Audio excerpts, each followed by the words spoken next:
Students, सो आप सभी का स्वागत है हमारे इस YouTube चैनल आईएफएस मैथमेटिक्स पे।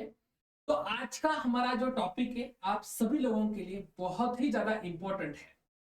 आज की इस वीडियो में हम लोग जानने वाले हैं सीएसआर नेट जून 2024 की जो एग्जाम होगी उस एग्जाम के लिए आपकी प्रिपरेशन कैसी हो, कौन कौन सी चीजें हैं जिसको आपको समझना है और जिसको आपको ध्यान में रखते हुए प्रिपरेशन करनी है।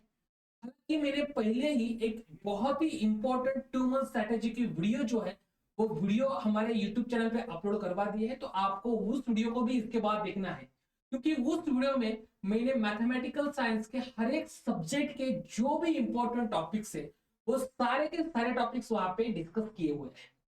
तो आप इस वीडियो के बाद उस वीडियो को भी जरूर देखें ताकि आपको पता चले कि कौन कौन से टॉपिक्स को आपको प्रिपेयर करना है। तो आज का हमारा जो टॉपिक है दैट इज कैसे हमें प्रिपरेशन करनी चाहिए सीएसआर नेट एग्जाम की। इसमें आप सभी लोगों के दिमाग में बहुत सारे क्वेश्चन मार्क चल रहे होंगे। अभी क्वेश्चन मार्क्स देखो, बहुत सारे स्टूडेंट्स है, हर किसी के दिमाग में अलग अलग क्वेश्चन चलते हैं। जैसे कि फॉर एग्जांपल आप हो तो आपके दिमाग में प्रिपरेशन के लिए क्वेश्चन चल रहा होगा कि मुझे कौन कौन से सब्जेक्ट्स को करना चाहिए। आपके फ्रेंड के एक दिमाग में चल रहा होगा कि मुझे कितने मार्क्स का टारगेट रखना चाहिए। आपके दूसरे फ्रेंड के दिमाग में चल रहा होगा कि 2 महीने में प्रिपरेशन को कैसे कंप्लीट किया जाए। तो इसे अलग अलग सवाल जो है उन सारे सवाल का जवाब जो है वो एट द एंड जाके यही पे आता है कि आपकी प्रिपरेशन हो कैसे। तो इस प्रिपरेशन के दौरान में कुछ इंपॉर्टेंट सी चीजें हैं जो कि आपको सबसे पहले करनी है और कुछ चीजें हैं जो कि आपको वो प्रिपरेशन करते टाइम करनी है। उसको जरा हम लोग जान लेते इस वीडियो में। सबसे पहली और सबसे इंपॉर्टेंट बात, जैसे कि आप लोग यहाँ पे स्क्रीन पे भी दिख रहे हो, आपको सीएसआर नेट एग्जाम के पैटर्न्स को तो पता ही होना चाहिए, बट साथ ही साथ क्वेश्चन के पैटर्न्स को भी आपको समझना जरूरी है। क्वेश्चन का पैटर्न मतलब समझ रहे हैं आप? इसका मतलब यह है कि क्या ऐसे कोई क्वेश्चन है जो सिमिलर टाइप्स के क्वेश्चन हर एग्जाम में रिपीट हो रहे हैं। ये हाँ स्टूडेंट्स, आप लोग बिल्कुल सही सोच रहे हो। ऐसे भी बहुत सारे क्वेश्चन से, मैं ऐसा बिल्कुल नहीं बोल रहा हूं कि 3-4 क्वेश्चन हो गए 120 में से जो रिपीट होते रहेंगे। एग्जैक्टली क्वेश्चन है लेकिन उस पैटर्न के क्वेश्चन हमेशा आते हैं। जैसे कि अगर बात करने जाए तो पावर सीरीज का क्वेश्चन हमेशा रहता है, सेम पैटर्न का क्वेश्चन आपको बहुत बार मिलता है। लिमिट सुपीरियर लिमिट इंफीरियर का क्वेश्चन आपको बहुत बार मिलेगा। आपको उसी के साथ साथ यूनिफॉर्म कंटिन्यूटी का क्वेश्चन बहुत बार मिलेगा। आपको इरेड्यूसिबिलिटी क्राइटेरिया का क्वेश्चन बहुत बार मिलेगा। तो कुछ कुछ क्वेश्चंस ऐसे हैं जो आपको क्लियर हो जाएगा कि हर एग्जाम में रिपीट हो रहे हैं और उन क्वेश्चंस को तो सबसे पहले आप लोगों को पता होना चाहिए। अब वो पता कैसे चलेगा?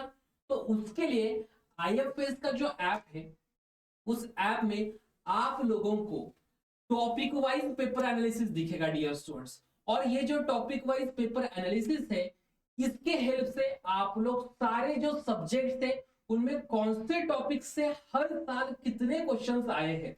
जैसे 2011 का पेपर अगर मैं लेता हूं तो 2011 के पेपर में सेट थ्री पॉइंट से टोपोलॉजी के कितने क्वेश्चंस आए हैं, सीक्वेंसेस के कितने क्वेश्चंस आए हैं, सीरीज के कितने क्वेश्चंस आए हैं, लिमिट एंड कंटिन्यूटी के कितने क्वेश्चंस आए। ऐसे हर एक टॉपिक से कितने कितने क्वेश्चंस आते हैं, ये सारी चीजें जो है आपको हमारे आईएफएस के ऐप में मिल जाएगी। तो इस पैटर्न को समझने के लिए आपको उसको प्राप्त करना बेहद जरूरी। चलो ये तो बात हो गई, अब इसकी प्रिपरेशन भी करनी है। ऐसा नहीं कि ये टॉपिक्स को समझ के उसको वैसे ही छोड़ देना है। तो ये जो भी टॉपिक्स है उसकी प्रिपरेशंस आप लोगों को करनी है।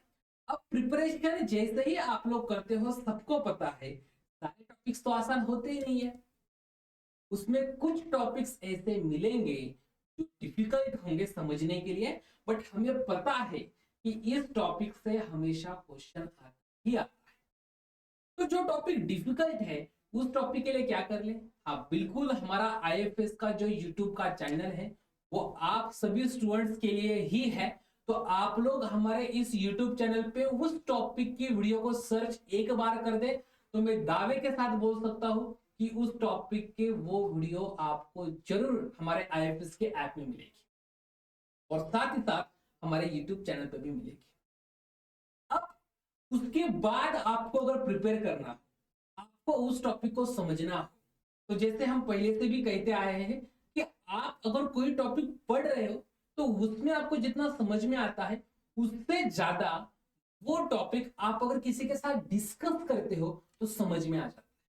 तो इसलिए जो भी डिफिकल्ट टॉपिक्स आपको लग रहे हैं ना, वो आप आपके फ्रेंड्स, आपके सीनियर, आपके जूनियर या फिर कोई भी हो जो सीएसआर नेट एग्जाम की प्रिपरेशन कर रहा हो, उसके साथ आप उन डिफिकल्ट टॉपिक्स को डिस्कस कर सकते हैं और करना ही चाहिए। जितना आप उस टॉपिक को डिस्कस करोगे उतना ही इंपैक्ट आएगा उस टॉपिक पे, उतना ही आपका बॉन्ड जो है स्ट्रांग होता चलेगा। चलिए, ये टॉपिक्स को तो आपने डिस्कस कर लिया, तो कुल मिला के आप लोगों ने सीएसआर नेट के सारे जो इंपॉर्टेंट टॉपिक्स है उन टॉपिक्स का कलेक्शन बना लिया, उनको समझ लिया, जो डिफिकल्ट आ रहा था उसको डिस्कस करना था वो भी कर लिया। अब आगे क्या करें सर? तो आगे फिर से एक बहुत इंपॉर्टेंट बात है जो कि स्टूडेंट्स की लाइफ जो होती है उसमें सबसे बड़ा इंपैक्ट जो होता है ना, वो इस चीज का होता है कि प्रिपरेशन के दौरान आपका जो माइंडसेट है ना, वो माइंडसेट पॉजिटिव नहीं रहता। उसके बहुत सारे रीजंस होते हैं, चाहे वो फैमिली का प्रेशर हो, चाहे वो फाइनेंशियल प्रेशर हो, चाहे वो हेल्थ इशू हो, चाहे वो टाइम को लेके इश्यूज हो, आपके पास कितना समय है, आप कितने अटेम्प्ट दे सकते हो, आपका बेसिक नॉलेज कितना है, आपके पास टाइम कितना है पूरा सिलेबस को कवर करने के लिए, और बाकी बहुत सारी चीजें होती है जो इम्पैक्ट करती है स्टूडेंट्स के माइंड के ऊपर। तो इस चीज को हमेशा याद रखिएगा कि अगर आपका माइंड जो है वो पॉजिटिव नहीं रह रहा है तो आपकी प्रिपरेशन में उसका इफेक्ट 100 तो छोड़ो 101% वो दिखना ही दिखना है। तो इसलिए प्रिपरेशन के दौरान आपका जो माइंडसेट है वो पॉजिटिव होना मस्ट है, बहुत ही ज्यादा इंपॉर्टेंट है। तो माइंडसेट को पॉजिटिव रखें। अब आप सोचोगे सर पॉजिटिव रखा कैसे जाए? तो उसके लिए आपको आज के डेट में बहुत सारी वीडियोस यूट्यूब पे मिलेगी, हमारे आईएफएस के चैनल पे भी मिलेगी, आप उसको देख लीजिएगा। या फिर सिंपल सा एक तरीका आप लोग अपना सकते हैं। जब भी आपका माइंडसेट जो है वो निगेटिव थिंकिंग करने जा रहा है तो कुछ सपने देखना स्टार्ट कर लो कि हाँ, मैं अगर सीएसआर नेट एग्जाम क्वालिफाइड हो गया, अगर मेरे सीएसआर नेट में टॉप 10 में रैंक आ गई, अगर मेरा किसी इंस्टीट्यूट में, किसी इंडिया के टॉप लेवल के इंस्टीट्यूट में पीएचडी के लिए एडमिशन हो गया, ये जो सपने देखना स्टार्ट हो जाओगे ना, आपको फिर उसी के बाद आपका जो माइंड है ना वो बोलेगा हाँ यार मुझे ये चाहिए। और अगर वो चाहिए तो माइंड बोलेगा नहीं पढ़ो फिर, अगर वो चाहिए तो फिर पढ़ो। अगर आपका माइंड ये बोलेगा, आप अगर ये थिंकिंग करोगे कि सीएसआर नेट एग्जाम तो 2 महीने बाद है, प्रिपरेशन कैसी होगी, सिलेबस कैसे कवर होगा, टाइम मैनेजमेंट कैसे किया जाए, अगर आप ये सोचोगे तो माइंड बोलेगा कि नहीं होगी प्रिपरेशन, नहीं होगा सिलेबस कंप्लीट। आप आपके सपने वैसे देखो, उसके हिसाब से आपका माइंड आपको रिवर्ट करवा। और अगर ऐसे ही चलते रहोगे तो आप जो है बिल्कुल पॉजिटिव रह सकते हो अपने प्रिपरेशन की तरफ। चलिए, प्रिपरेशन में पॉजिटिव रहना तो जरूरी है, उसी के साथ साथ अब आपकी प्रिपरेशन जो है चल रही है। अब सपोज आपने कोई टॉपिक है, लेटेस्ट से आपने रियल एनालिसिस को कंप्लीट कर लिया। रियल एनालिसिस को आपने कंप्लीट करने के बाद क्या आप तुरंत दूसरे टॉपिक्स की तरफ चलेंगे? ऐसा भी नहीं करना है। मैं तो बोलता हूं आपने रियल एनालिसिस का फर्स्ट टॉपिक कर लिया, आपने रियल एनालिसिस के set three and point set topology in 2 topics को कर लिया, तो कुल मिला के 2011 से अब तक जो भी 25 क्वेश्चन पेपर्स आ चुकी है उसमें से 57 क्वेश्चन सिर्फ और सिर्फ इन 2 टॉपिक्स के ऊपर है, set three and point set topology. आप बोलेंगे सर आपको एग्जैक्टली कैसे पता? तो आईएफएस के ऐप में आपको ईयर वाइज दिया गया है कि 2011 में कितने आए थे सेट थ्री के ऊपर, 2012 में कितने आए थे, जून में कितने आए थे, दिसंबर में कितने आए थे। तो जाइए देखिए उसको, सेट थ्री सीरीज सीक्वेंस सब मिल जाएगा।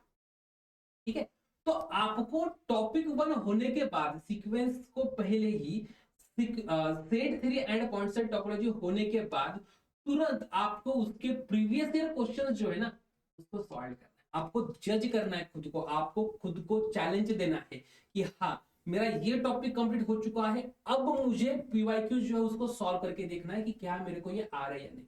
अगर आ रहे तो बहुत बढ़िया, आप बिल्कुल सही ट्रैक पे जा रहे हैं। अगर नहीं आ रहे तो आपको अपना जो स्टडी का जो लेवल है, जिस लेवल पे आप थिंकिंग कर रहे हो ना, उस थिंकिंग को बढ़ानी पड़ेगी। मतलब बेसिकली आप जिस एक आसान भाषा में समझ रहे हो ना, तो उसी टॉपिक को, उसी कंसेप्ट को आपको एक डिफिकल्ट लैंग्वेज में लेके सोचना है, ताकि आपका माइंडसेट ये देखे कि यार ये इजी लैंग्वेज में मुझे स्टेटमेंट में बोलने की आदत नहीं है, मुझे डिफिकल्ट लैंग्वेज में बोलने की आदत है। तो उसके हिसाब से क्वेश्चन अगर डिफिकल्ट लैंग्वेज में आता है तो आपको वो आसान लग जाएगा।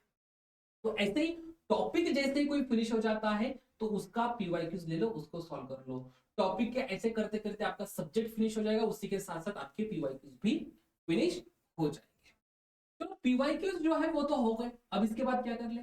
तो सर पीवाईक्यूज हो गए तो आगे का क्या, हम क्वेश्चंस कैसे कर ले? तो सबसे इंपॉर्टेंट बात, क्वेश्चंस जो भी करोगे वो क्वेश्चंस क्वालिटी के हो। हाँ, कोई भी बेसिक क्वेश्चंस लेके चलोगे, 10 क्वेश्चन में से 10 आ गए, खुश होना, ये गलत है। अब भले एग्जाम होने से पहले आपके 10-50 में से मैं बोल रहा हूं कि 10 ही क्वेश्चन हर टाइम पे सही आ जाए, लेकिन वो 50 क्वेश्चन अगर बहुत ही अच्छे क्वालिटी के, बहुत ही डिफिकल्ट लेवल के क्वेश्चन हो, उसमें से 10 क्वेश्चन आपके अच्छे आ रहे और ये 50 क्वेश्चन आपके सीएसआर नेट लेवल के ऊपर वाले क्वेश्चन थे, ऊपर के लेवल के क्वेश्चन थे, फिर मैं बोल रहा हूं कि आप बैटल जीत रहे हो स्टूडेंट्स। क्योंकि आप एग्जाम के पहले ज्यादा से ज्यादा क्वेश्चन सॉल्व करके अगर वो आपके सही आ रहे और इजी क्वेश्चन, तो उसका कुछ फायदा नहीं। अगर आप 50% क्वेश्चन भी सॉल्व कर पाए जो कि डिफिकल्ट लेवल के हो, तो आप एग्जाम में बैटल जीत रहे हो। क्योंकि एग्जाम में कुल मिला के 120 क्वेश्चन में से आपको मैक्सिमम 40 क्वेश्चन सॉल्व करने जो कि सही हो, इतना कर दिया आप जीत गए। तो क्वालिटी क्वेश्चन सॉल्व करना बेहद जरूरी है। क्वालिटी क्वेश्चन सॉल्व करना है तो कहां से मिलेंगे?